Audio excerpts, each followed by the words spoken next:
Let us study types of elements, types of compounds and types of mixtures.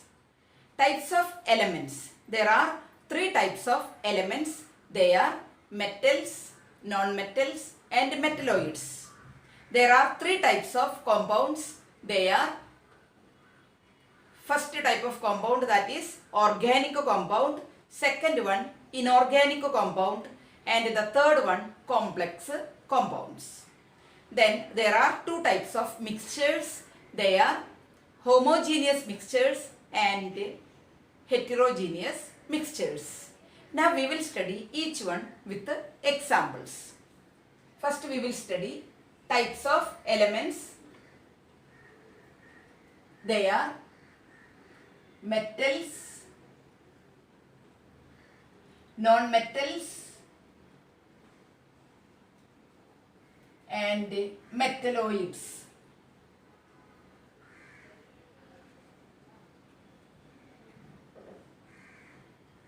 Metals examples, two examples we will study. Metals, gold and silver. Non-metals, first example oxygen, second one nitrogen. Metalloids, first example silicon, second one arsenic.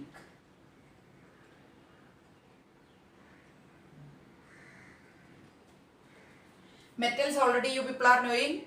Gold is a metal, silver is another metal, even iron, etc. etc. Non-metals means they are not having the characteristics like metals. Most of the non-metals are in gaseous form. Even carbon we can say a non-metal. Metalloids speciality, they are showing the characteristics of both metals as well as non-metals. Here we are studying only two examples, silicon, arsenic, then tellurium, etc. Different types of, even boron we can say, they are the examples of metalloids. Now we will study about compounds. There are three types of compounds. First one, organic compounds. Second one, inorganic compounds. The third one is complex compounds. So there are three types of compounds. One is organic compound, second one inorganic compound, third one is complex compound. Organic compound, for that example I am giving methane, second one ethane.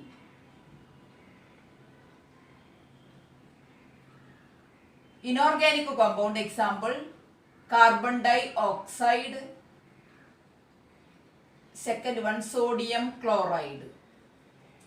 Complex compound, for that example I am giving chlorophyll, second one hemoglobin, third one cyanocobalamin.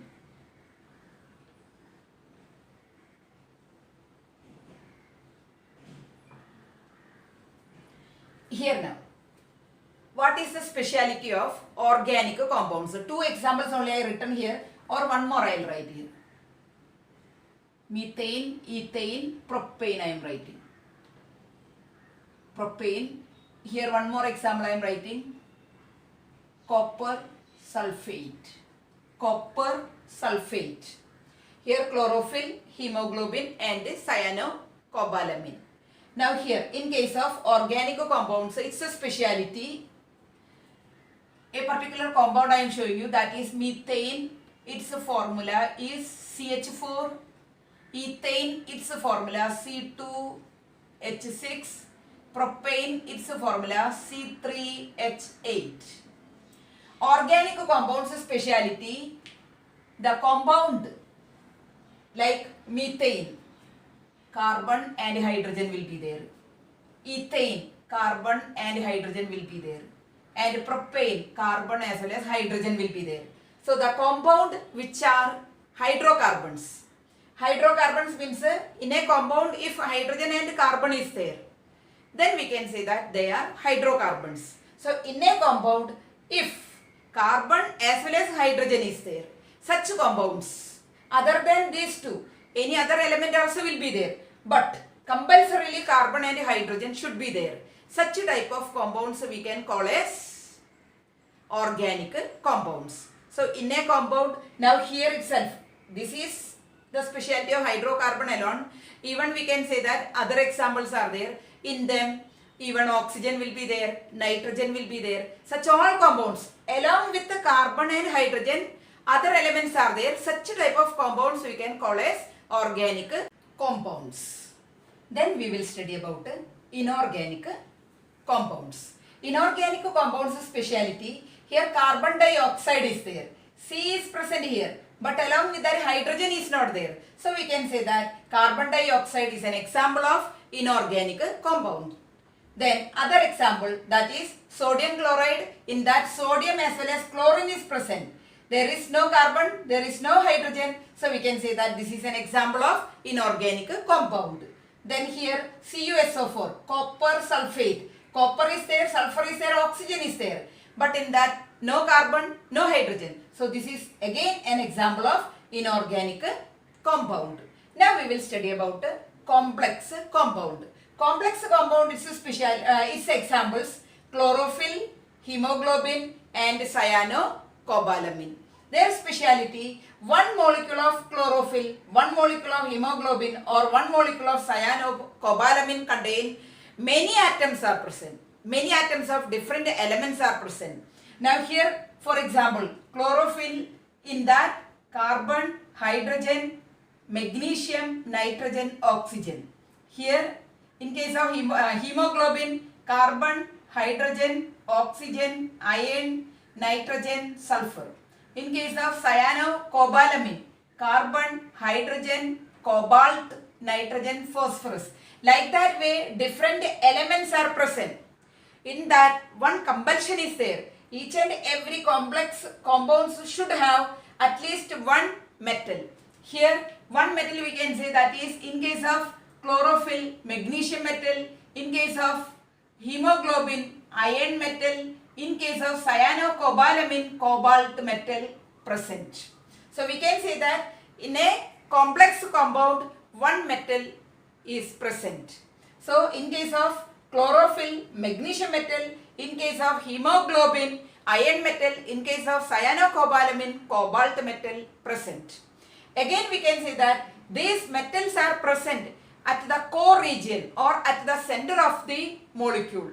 So we can say that here now carbon, hydrogen, nitrogen and oxygen. In between that magnesium metal is present. Here now carbon, hydrogen, oxygen. Here nitrogen and sulfur. In between that iron is present.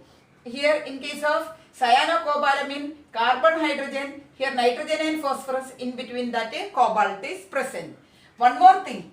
Here carbon itself 55 atoms. Hydrogen 72 atoms. Nitrogen 4, oxygen 5, magnesium only 1. So we can say that here many atoms are present in a molecule of chlorophyll.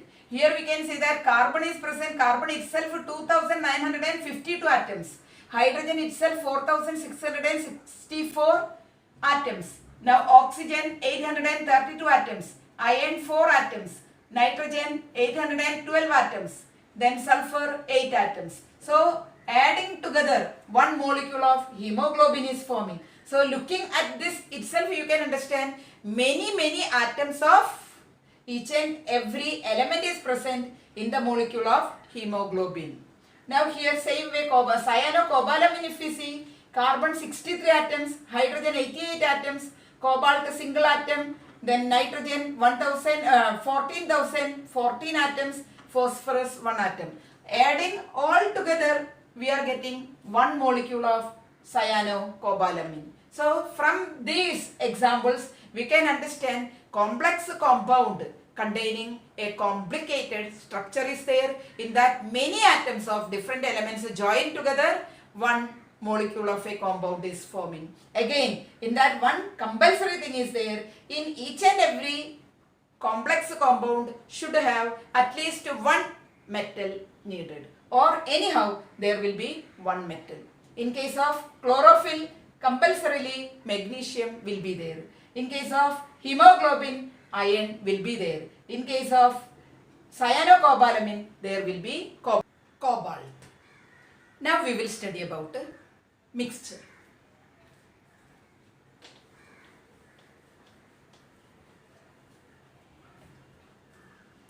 There are two types of mixtures. One is known as homogeneous mixture, other one is known as heterogeneous mixture.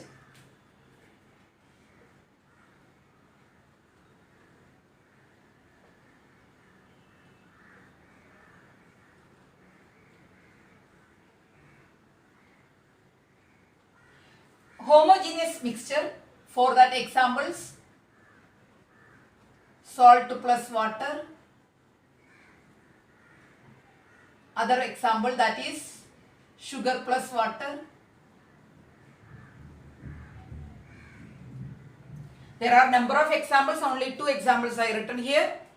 Now salt plus water, that is known as salt solution. Sugar plus water, that is known as sugar solution.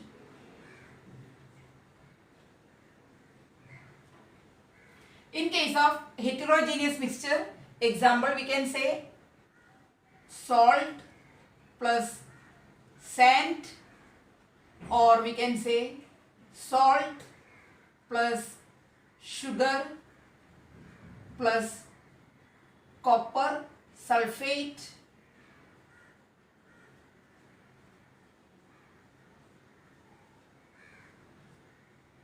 or we can say salt plus sugar plus sand. Like that, we have different types of heterogeneous mixture also possible. Now, what is the speciality of homogeneous mixture? Homogeneous mixture has only one phase. One phase. Its meaning, it has only same composition, or it has uniform composition.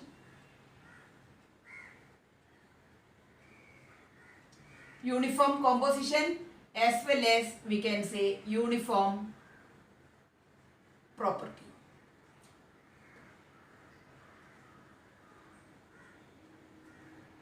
So we can say that in case of homogeneous mixture, they are having only one phase is there, and uniform composition is there, and uniform property is there. Now, if we are taking salt solution in a container, we can say that throughout same look will be there, same taste will be there, all properties will be same. So we can say that it is an example of homogeneous mixture. It has only one phase is there, that means the solution which is present in this container will be having similar look will be there, similar taste will be there, all properties we can say that with which this solution made, everything will be same, only one phase we can say. So in case of sugar solution, salt solution, now if you are taking copper sulfate solution, their look will be different. The solution is made with only a single thing we can say. As a result of it, its property will be same. At the same time, when we study about the heterogeneous mixture, now if we are taking in a container salt, sugar as well as sand, all these things we can be able to see separate. Salt we can understand separate, sugar we can understand separate, even sand we can understand separate. So we can say that in case of heterogeneous mixture, they will be having either two phases, or we can say more phases. two faces may be or two look will be there. If we are keeping salt as well as sugar, salt we can separate it, as well as sugar we can separate it. How? By look itself. Now if you are taking in a container sand, sand also will be there, it has different look is there. Then salt has different look, sugar has different look. Salt pieces will be there that we can be able to identify, separate. Then sugar, it's the crystals that we can be able to separate. Then even sand particles we can identify, separate. So we can say that in case of heterogeneous mixture, the things, the components which are present in it, those things. Now composition, instead of that we can say that uniform composition or uniform components. The things which are present in a mixture easily can be able to identify in case of heterogeneous mixture. But at the same time, in case of homogeneous mixture, single thing will be there, identification, same uniform character will be there, same property will be there. Looking, we cannot be able to separate which all things are present in it. Uniform look will be there in case of homogeneous mixture, but in case of heterogeneous mixture, the things which are or the components which are present in the heterogeneous mixture, we can be able to easily identify. Sand we can separate it, sugar we can separate it, even salt we can be able to separate it. So such a way, in case of mixture, there are two types of mixtures are there, homogeneous mixture as well as heterogeneous mixture. We can be able to identify them easily. What is meant by a solution? Solution is a homogeneous mixture of two or more substances. So let us study the examples of solution.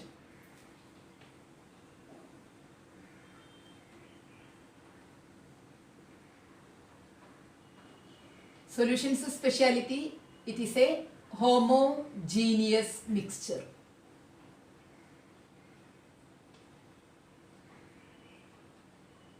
In that, two or more substances will be there.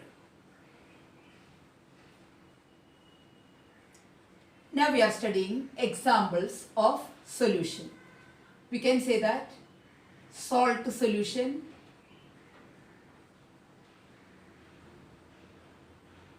sugar solution,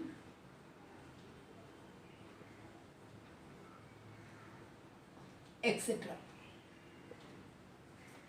So, solution's speciality, in that two or more substances will be there, plus it will be a homogeneous mixture. Now, here we studied two examples. One is salt solution, other one is sugar solution. Now, here if we are taking or if we are making a sugar solution,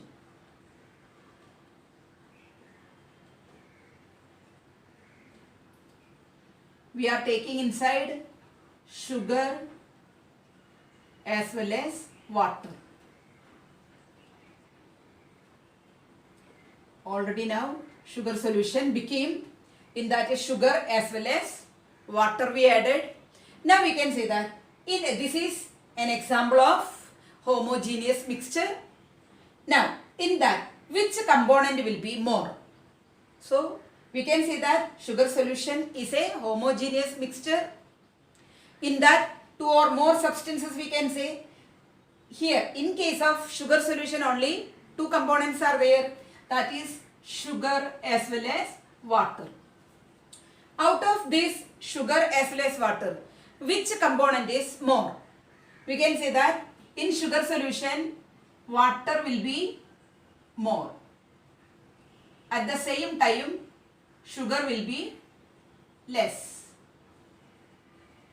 Which component is more? That is known as solvent. Which component is less? That is known as solute.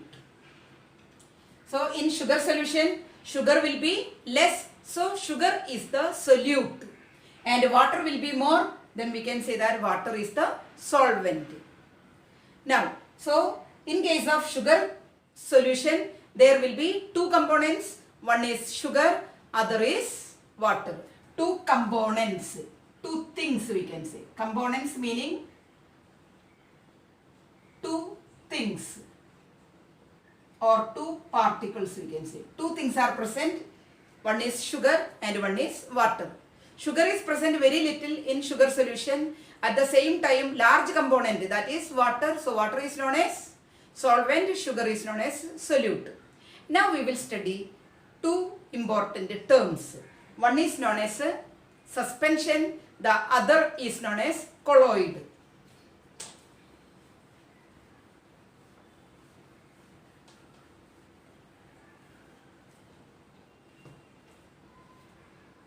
One is suspension, the other one is known as colloid. Suspension, it is an example of heterogeneous mixture. Even colloid is an example of heterogeneous mixture.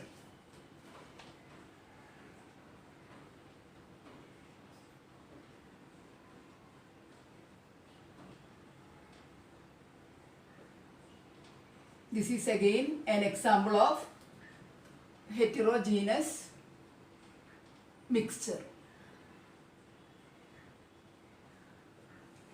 We can say that here particle size, the size of the particles which are present in the suspension, that will be having little more size.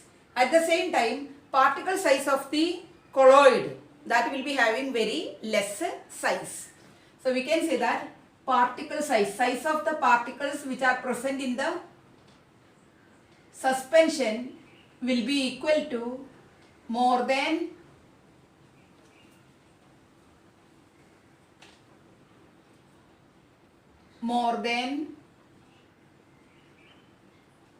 10 raised to minus 4, or we can write it as 1 upon 1 then 4 zeros, that means 10,000, or we can write as 1 upon 10 raised to 4 meter. More than we can say, that means even its size is visible, size is there, large size is there. So particle size of suspension will be 10 raised to minus 4, or we can say 1 upon 10,000 meter or 1 upon 10 raised to 4 meter. I will explain in detail. Now here particle size of colloid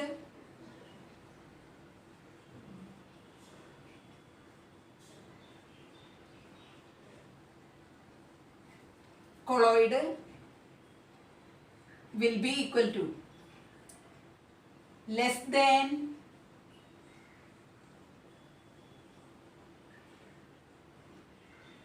we can write as 10 raised to minus 5 meter or less than that.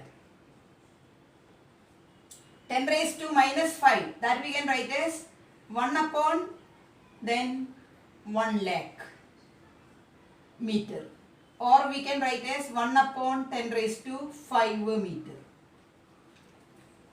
Now this also I will explain.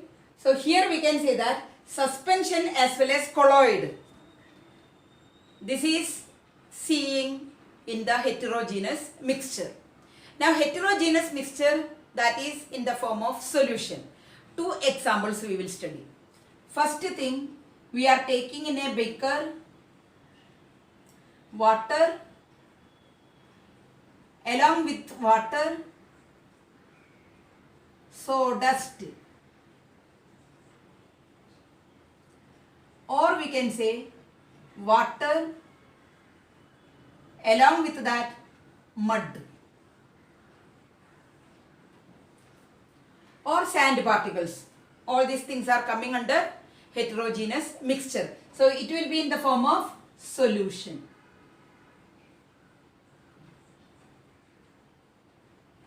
It will be in the form of solution, but water as well as the particles such as sawdust or mud, these all things will be visible with our naked eye. So its size is larger.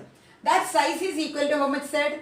More than 10 raised to minus 4 meter, or 1 upon 10,000 meter, or we can say 1 upon 10 raised to 4 meter. Now what is 1 upon 10,000 meter? That means 1 meter, if we are cutting into 10,000 parts. So 1 meter that we are cutting it into 10,000 parts. Out of that one part's size, how much will be there? That is equal to 10 raised to minus 4 meter, or we can say 1 upon 10,000 meter. Now more than that, bigger than that also will be there, then also we can be able to say that that is suspension. Now one more thing is there. If we are taking a filter paper, this is a tissue paper but thicker than that, almost same model filter paper is available. Now filter paper is a speciality that will be having a round shape, plus that will be very thick. This is now tissue paper. So tissue paper is having the capacity to absorb more and more water, but at the same time filter paper that is very thick, that is having less absorbing power of water. Now here already we have taken water as well as sawdust particles.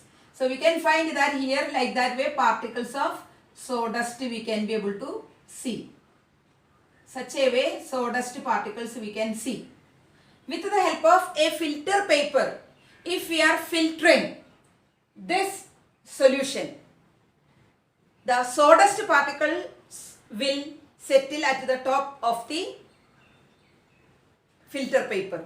For example, just imagine this is the filter paper. Just we have to fold this like that. Just we have to fold it like this.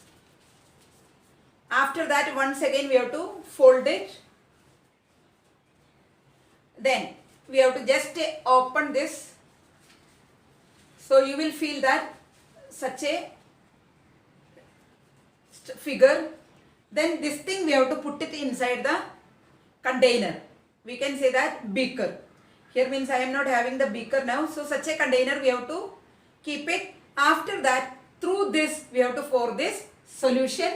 So you can find that only water will fall into the beaker.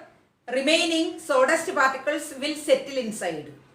If sawdust particles are settled here, we can say that this solution is an example of suspension. Other example, water plus mud. Mix well. Afterwards, the same way inside the beaker, we have to keep the filter paper.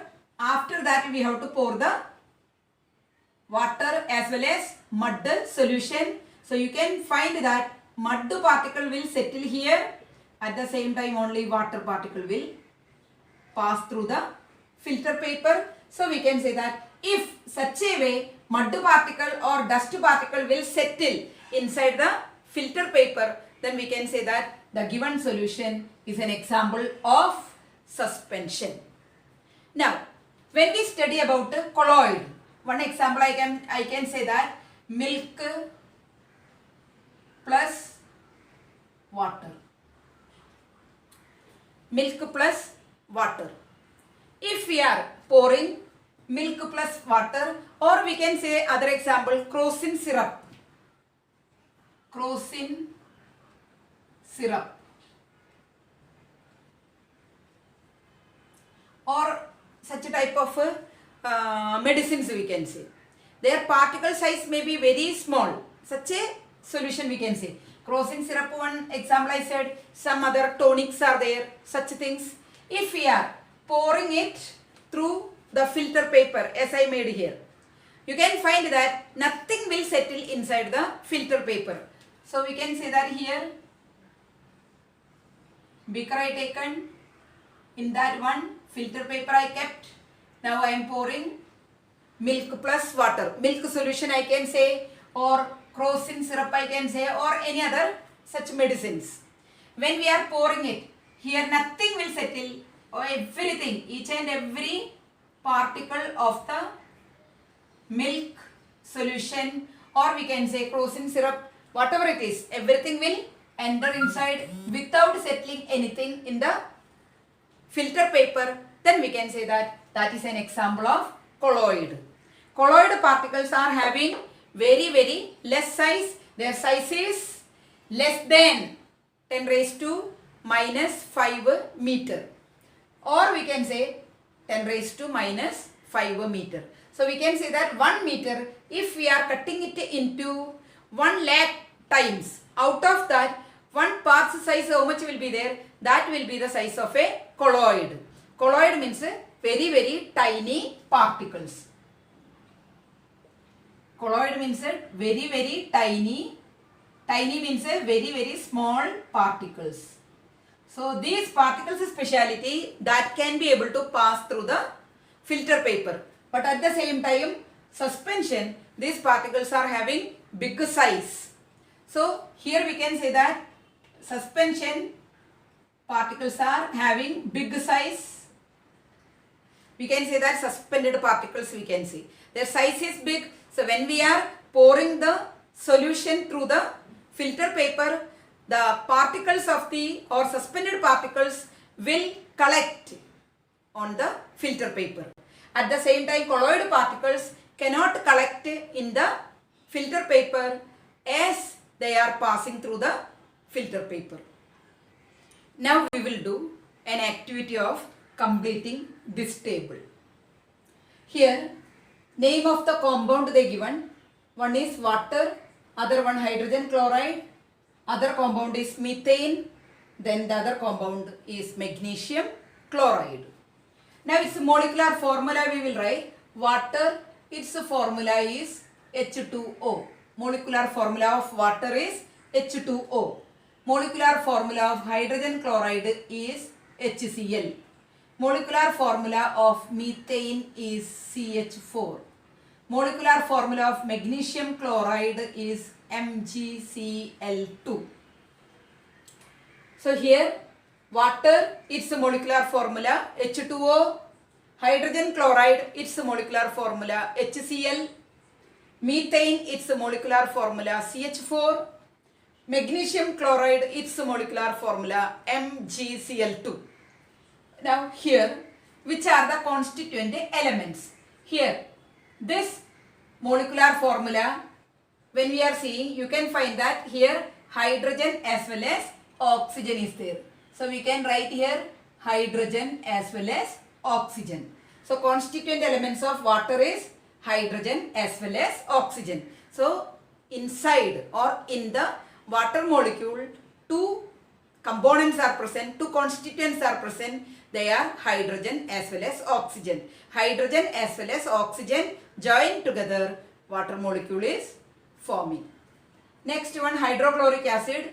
Hydrochloric acid has hydrogen as well as chlorine. Two components are present or two constituents are present. Hydrogen as well as chlorine.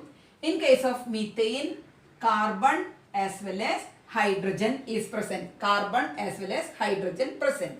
In case of magnesium chloride, magnesium and chlorine is present. Here magnesium as well as chlorine is present. Here carbon and hydrogen is present. Here hydrogen and chlorine is present. Here hydrogen and oxygen is present. Now, number of atoms of constituent elements. Here we have to see the molecular formula H2O. So hydrogen how many present? 2. How many oxygen present? 1. When we are seeing here, hydrogen only 1, chlorine 1. Now when we are coming to here, methane, carbon 1, hydrogen 4. When we are coming to here, magnesium 1, chlorine 2. So our work is completed.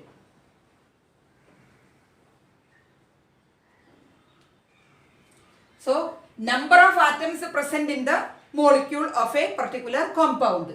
Water, it's a formula H2O. That means H is 2, O 1. HCl, H also 1, Cl also 1. CH4, C1, H4.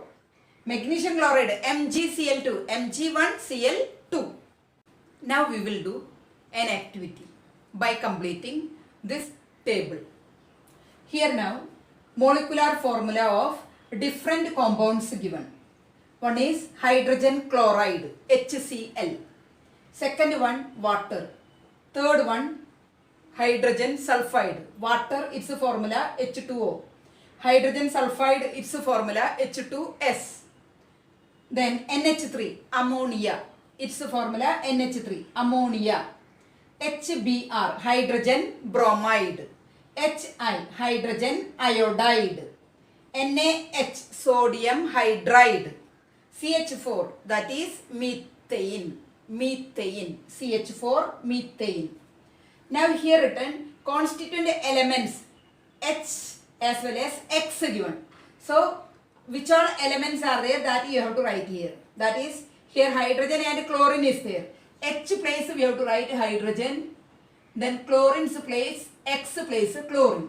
Here again H, then here O. Here H, then sulfur S. Here H, then nitrogen this side we have to write because only hydrogen they asked here. Then hydrogen bromide H here, Br here. Then hydrogen iodide H here, I here. Sodium hydride H here, sodium here. CH4 methane H here, carbon here. Now what is the valency of hydrogen? That is asked here. Valency of hydrogen is 1. Why? Its outermost orbit has only 1 electron. So hydrogen has valency 1. Everywhere you have to write valency 1. Now ask the number of bonds formed by X and hydrogen. X means here these elements. X written here these elements, that is chlorine, oxygen, sulfur, nitrogen, bromine, iodine, sodium and carbon. How many bonds they formed? That we have to write. For that first case hydrogen and chlorine. Hydrogen then chlorine. So between them only 1 bond is there. So we can write 1. Other place hydrogen and oxygen. Here we can see from this only easily we can understand hydrogen 1, chlorine 1. So number of bonds between them 1. Now hydrogen 2, oxygen 1. Between them how many bonds? For finding that oxygen I am writing here hydrogen in both the ways. H2O, O at the center. How many bonds? 2 bonds. Without doing that also we can be able to write here. Here between them 2 bonds are there. Here between them 2 bonds are there. Here between them 3 is there. So 3 bonds. Here between them single 1 bond.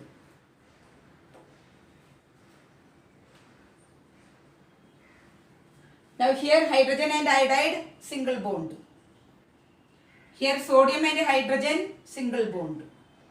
Here carbon and hydrogen 4 bonds are there. 4. Without solving, just directly when we look at these compounds we can be able to write number of bonds between them.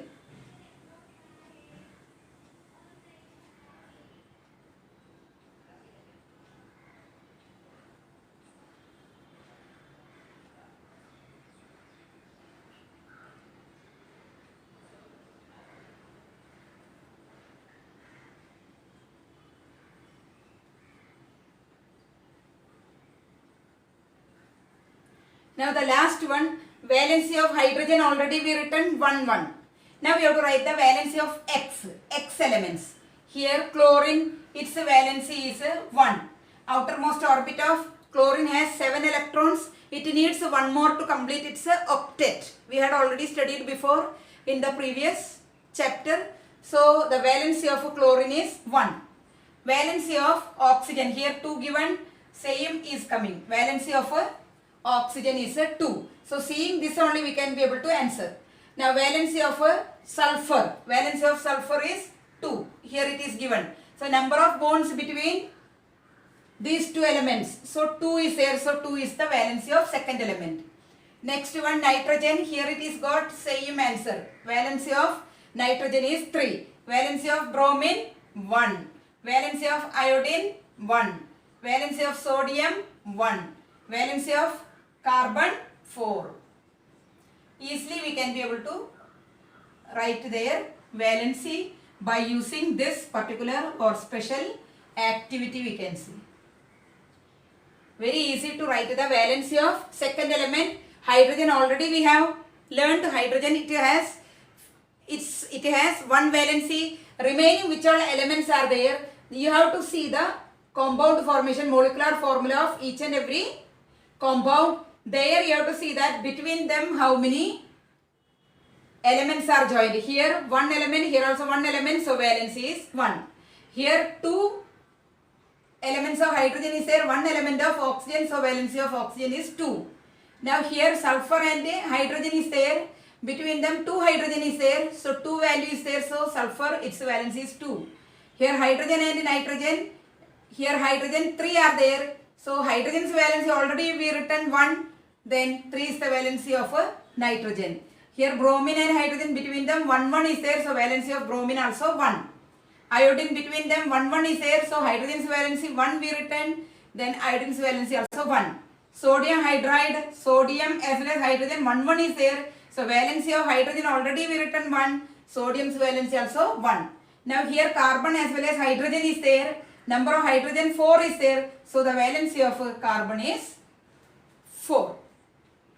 Let us see how to write the molecular formula of simple compounds by using cross multiplication method.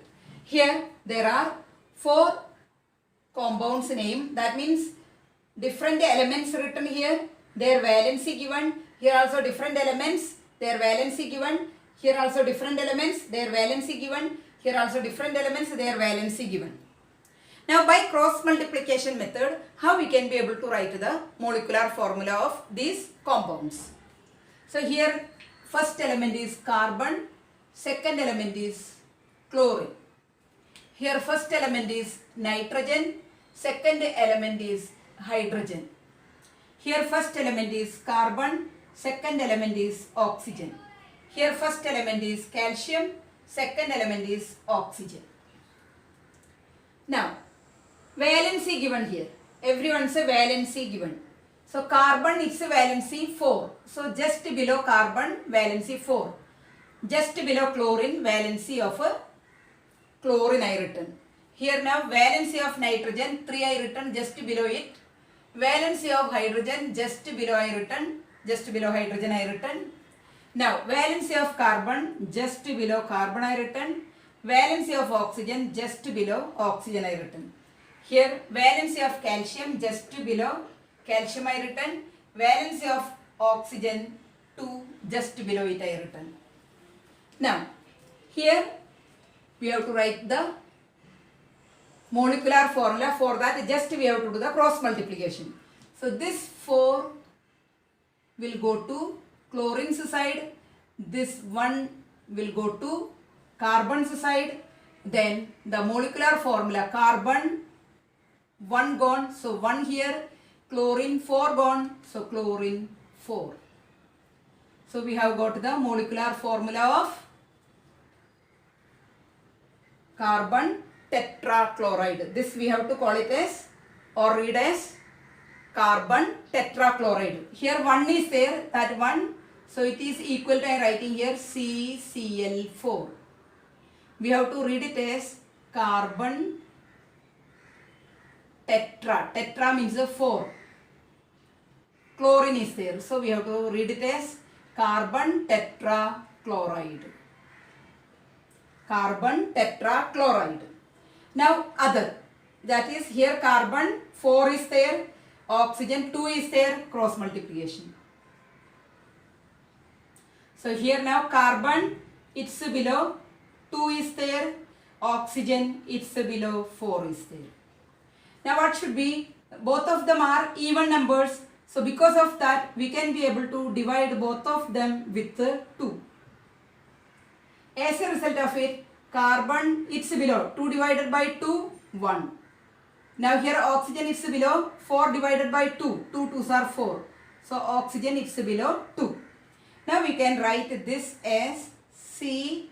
1 is there, so no need of showing CO2. So we can read it as carbon dioxide. Now here nitrogen 3, hydrogen 1. 3 will go to here, 1 will go to here. So we will write nitrogen 1 is there, hydrogen 3 is there. So we can write it as NH3. 1 no need of showing. So we will read it as ammonia. AMMONIA. Now here cross multiplication, calcium 2 is here, that will go to here. Oxygen again 2 is here, that will come here. So we will write Ca2O2. Both of them we can divide with the 2. As a result of it, we will get the answer Ca1O1. That we can write as CaO. We will read it as calcium oxide. So here we written now by doing cross multiplication method, different molecular formula of different compounds we written.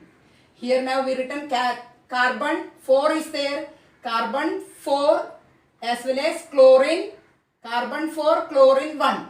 Now when we are writing molecular formula, just we have to do the cross multiplication. As a result of it, we are getting the formula CCl4. Now here in the case of carbon as well as oxygen joined together, carbon dioxide is forming. Now how we people are cross multiplying? Carbon it's below 4 valency written, oxygen it's below its valency written, then just we cross multiplied, then these values gone to opposite side. After that, if they are even numbers, both the side even number is there, we have to divide with the 2. Then what is getting it? Using that we have to write the molecular formula. Here also same, nitrogen as well as hydrogen. Here hydrogen 1 is the valency of hydrogen 1, valency of nitrogen 3. Now nitrogen's valency gone to hydrogen, hydrogen's valency came to nitrogen. Then we written NH3. Here now calcium as well as oxygen, valency of calcium 2, valency of oxygen 2, both of them cross multiplied. As a result of it, we have got Ca2O2. Now both the values are even numbers, so we can be able to divide both of them with the 2. As a result of it, we have got Ca1O1, that we can write as CaO. Thank you.